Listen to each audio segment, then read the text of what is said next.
Assalomu alaykum kanalimiz a'zolari. Xudo xolisa mana keyingi zakazlarimiz ham tayyor bo'ldi. Xudo xolisa o'rnatgan olib ketyapmiz bularni inshaalloh. Ish jarayonini ham ko'pchilik so'rayapti. Ish jarayonida ham bir tashing ko'raylik deyapti. Mana ish jarayonlari mana tomni ham aynagini soladi. Xudo xolisa mana ish jarayonlari ketyapti. Mana fonni bular krashivini ham deb Xudo xolisa mana navishlar qoqilyapti. Bular ketyapti. Mana krashivini ham deblar Xudo xolisa mana tayyor bo'ladi mana. Krashivini deganlarga mana krashivini. Kimga qanaqa xizmat bo'lsa bemalol murojaat qila olasizlar.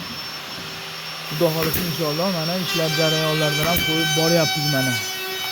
Bu yerda bir nalishimiz ham bir boshqacha stilda qilib beryapmiz mana. Mana frezerlar ochilyapti, nalishlar tayyorlanyapti mana. Mana bular shkurka qilyapti mana. Inshaalloh Xudo xolisa ishlarimiz ketyapti. Mayda ham mana bu yerda ham krashivini mana bular ham qilinyapti, ketyapti Xudo xolisa. Kimga qanaqa xizmat bo'lsa bemalol qilaveramiz.